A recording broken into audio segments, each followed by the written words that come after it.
¿Qué tal? Buenas tardes, soy José Villalobos. Nos encontramos el día de hoy con el profesor Jorge Pérez. Él es docente aquí en la Facultad de Estudios Zacatlán y accedió a darnos una entrevista sobre cómo ha sido su experiencia laboral y cómo ha cambiado la FES en estos 50 años, porque estamos a punto de cumplir 50 años en esta gran facultad.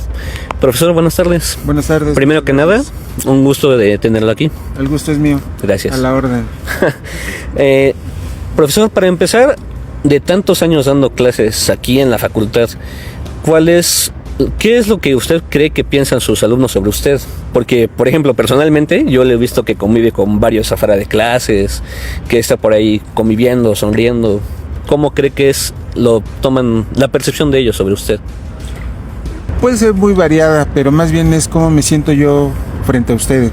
O sea, yo me siento muy bien con ustedes, me gusta mi trabajo, estar interactuando con ustedes, me gusta dialogar, me gusta conversar y por supuesto me gusta trabajar en clase. ¿Qué es lo que piensan? Pues de muy diversas maneras. Habrá gente que opine que aprendió conmigo y habrá gente que opine exactamente lo contrario, que no aprendió conmigo.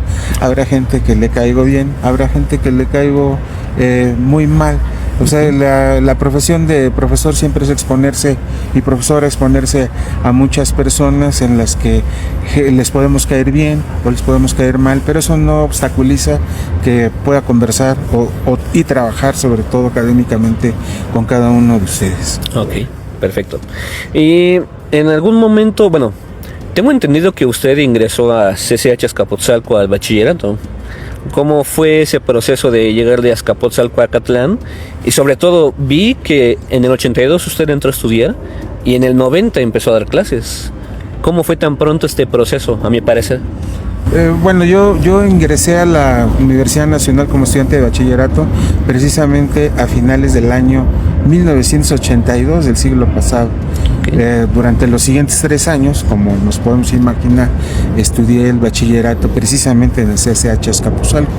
Mi transición del CCH a la entonces Escuela Nacional, que cumple 50 años muy pronto, en algunos meses, no lo recuerdo con nitidez. Lo único que sí tengo clarísimo es que en esa transición ocurrió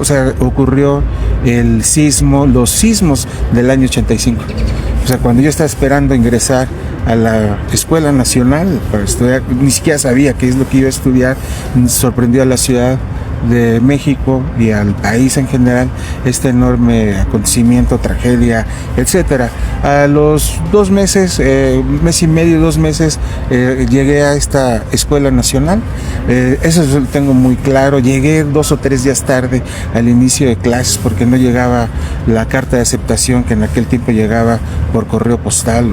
Sería un asunto de museo, ¿no? Que tuve que recibir una carta. Yo tenía mucha expectativa de que la carrera que había solicitado me la iban a dar, así ocurrió, y a partir de finales del año 85 y hasta marzo del año 90 yo fui estudiante de la hoy facultad como estudiante de licenciatura. Del año 90, que es marzo del 90, eso lo tengo muy claro, a junio del 91, al 1 de junio del 91, yo ya trabajaba, yo ya en ese entonces, de hecho yo trabajaba desde séptimo semestre, yo ya había dado mis primeras clases en una preparatoria particular, y del año, una vez egresado, ya con cierta práctica, digamos, docente, yo me incorporo a la docencia el 1 de junio de 1990, o sea, muy rápido. ¿Cómo? Pues las circunstancias, yo lo pienso como un accidente, o sea, no, esas cosas no se planean. Si lo hubiera planeado seguramente no me hubiera salir. Así es que yo prácticamente desde octubre, noviembre del año 85 a la fecha, yo no me he ido de esta escuela, hoy facultad, y de lo cual me siento muy agradecido y muy honrado.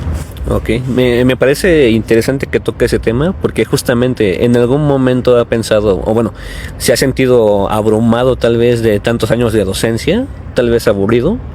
Aburrido no, abrumado por el propio trabajo que implica cualquier trabajo. ¿no? La docencia implica 16 semanas, cuando es un semestre, de concentración para preparar, atender, etcétera, y eso implica un enorme, pues digamos, un enorme desgaste de energía, lo cual es muy normal en cualquier trabajo. Afortunadamente las vacaciones académicas son muy largas, tenemos tiempo para recuperarnos, tenemos tiempo para descansar, tenemos tiempo para olvidar todo lo que hemos trabajado, olvidar para descansar la mente, el cuerpo, etcétera, y llegar con nuevas energías al siguiente periodo escolar. Si trabajáramos todas las semanas del año en la docencia, muy seguramente me sentiría abrumado. Aburrido de ninguna manera, es un trabajo que disfruto mucho, lo hago con mucha pasión, con mucho cariño, y siempre preparando clases para que ustedes reciban pues el mejor servicio educativo de mi parte. Ok. Y por ejemplo, además de ser docente, tengo entendido que ha realizado trabajos de investigación también. Sí, muchos años de mi vida he trabajado en la consultoría, sobre todo en investigación, los últimos 25 años de mi vida, y además la capacitación en muy diversas escuelas, y en la última temporada solamente en la Universidad Nacional con diplomados, cursos, etcétera. Mi condición de profesor de asignatura exige un complemento de salario en otras actividades, que algunas pueden ser relacionadas con la propia profesión, lo cual es mi caso, y porque con el emolumento que recibimos muy digno de la Universidad Nacional, pues no alcanzaría a cubrir todas las necesidades. Un profesor de asignatura siempre tiene que estar desempeñándose en otras labores. Yo aprendí a investigar de manera muy rápida en el campo de trabajo, en el campo profesional, y eso ha nutrido también mi docencia, porque yo enseño sobre todo en materias de investigación. Entonces hay un complemento ahí de cómo se ve en la práctica profesional, la vida profesional, labores de investigación, sobre todo los tiempos en que se deben hacer, etcétera, y llegar y enseñarlo acá de otra manera, digamos, con rasgos de carácter profesional en el aula y con alto contenido académico, por supuesto. Ok. ¿Desde un principio usted pensó en dar clases, o bueno, tuvo alguna inspiración para aceptar la docencia? No, o sea, no fue un asunto pensado, planeado, maquinado, no, sino simplemente las oportunidades de trabajo en aquel tiempo se abrían mucho a la docencia. Nuestra carrera, la carrera de comunicación, a principios de los años 90, era una carrera en franco crecimiento, el cual experimentaría en los siguientes 10 años un crecimiento espectacular. Muchos estudiantes de comunicación o de periodismo o de ciencias de la información en general, todo el país, y lo que se demandaba eran personas que lo formaran. Entonces muchos egresados de aquel tiempo que egresamos en esa década de los 90, nos convertimos, dada esa necesidad, en profesores de la propia carrera. También la propia carrera nos formaba para ser profesores. Entonces había, digamos, un camino trazado, pero no podría decirte, no, si yo quería ser docente. Bueno, digamos que no era así, pero ocurrió. Por eso digo que es un accidente de la vida. Claro. Y un accidente, en mi opinión, para mí muy afortunado. Ok, perfecto. Desde que usted entró a dar clases y en los tiempos actualmente, ¿cómo ha sentido ese cambio de las generaciones de los estudiantes? ¿Los ve más comprometidos, menos? Digamos que hay características comunes a una persona estudiante de la Universidad Nacional. Entiendo muy bien cuál es digamos, el perfil del estudiante. Normalmente es comprometido, buen lector en términos generales, con habilidades para investigar, curioso por la vida social, política, etcétera. Eso no ha variado a lo largo de mis casi 35 años de docencia en esta facultad. Eso lo puedo reconocer en cada una de las generaciones de personas estudiantes que yo he atendido. Aunque claro, las diferencias están en función de las propias generaciones, de las oleadas de personas que llegan a la universidad y que son constantes. Yo en mi primera década veo una enorme, digamos, permanencia en características de las personas, pero quizás se deba a que las personas que yo atendía en ese momento, en mi primera década de docencia, que se parecían mucho a mí.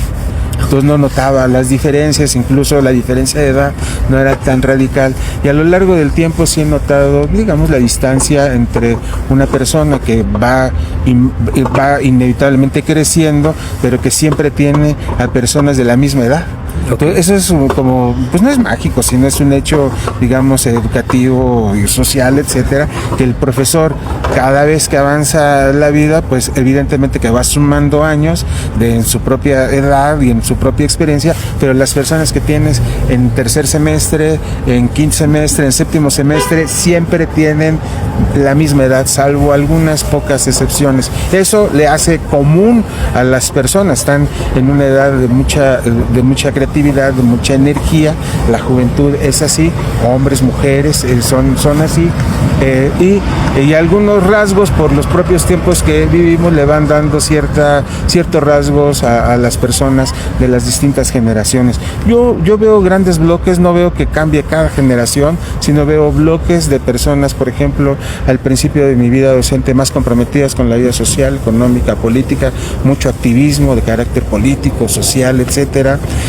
Nos tocó como docente ya vivir la huelga del 99-2000, y luego poco a poco cómo recuperamos la universidad, etcétera, y las personas se van amoldando a las circunstancias de la vida social.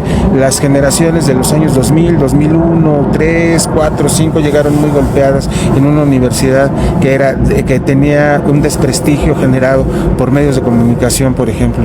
Entonces venían heridos, etcétera, y había que rescatarlos. Poco a poco se recuperó la universidad hasta que tenía, como hasta ahora, una gran presencia en el país, en el mundo, en el mundo. Y algunos acontecimientos nos iban marcando. Por ejemplo, las generaciones que estuvieron en el sismo de 2017, se reactiva otra vez la presencia de la universidad en la sociedad, en atención, en la solidaridad con la gente, etcétera, y veo un rasgo que le es común a los universitarios, que es comprometerse con la sociedad que le da sustento a nuestra universidad.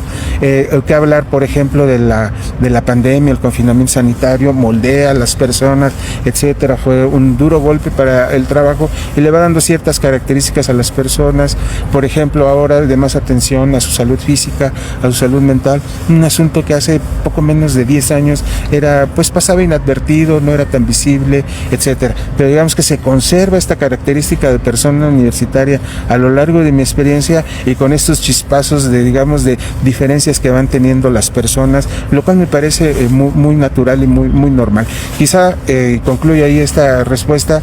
La diferencia crece más en la medida en que yo tengo más años y mis estudiantes tienen la misma edad que cuando yo los conocí en 1990. Claro, ok.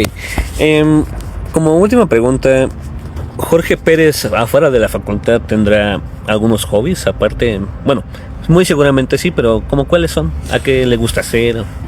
En general a mí me gusta conversar con mis amigos, con mi familia, y físicamente, bueno, hago poco ejercicio en realidad, pero camino mucho, o sea, varios kilómetros, a veces en caminatas de 2, 3, 4, 5 horas, que pueden implicar 6, 7 kilómetros, 2 kilómetros. Apenas el sábado pasado caminé alrededor de 14 kilómetros, disfrutando la ciudad, etcétera, dejando el vehículo, conociendo otras cosas que no se pueden ver ni en el transporte público ni en el automóvil, ¿no? Es una ciudad llena de automóviles, y cuando uno camina uno observa la ciudad y la gente desde otras perspectivas, claro, con las debidas precauciones de donde uno camina, etcétera, etcétera.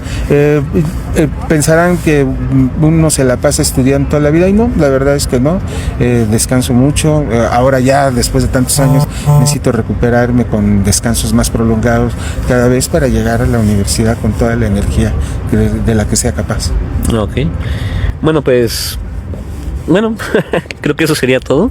Me parece muy interesante todo lo que logró contarnos, sobre todo en aspectos como la pandemia y el sismo del 85. Siento que lo omití un poquito, pero Bueno. No, me parece natural. O sea, yo viví como estudiante el 85, la huelga de 87 como estudiante y luego la huelga del 99-2000 de la universidad, por supuesto, como profesor, los sismos del 17 como profesor, la pandemia durísima como profesor y quién sabe qué nos proponga el futuro a todos los que estamos en esta gran universidad. Ok, bueno, pues creo que eso sería todo, profesor. Muchas gracias por su entrevista. Mucho gusto. El gusto es Gracias. mío. Gracias.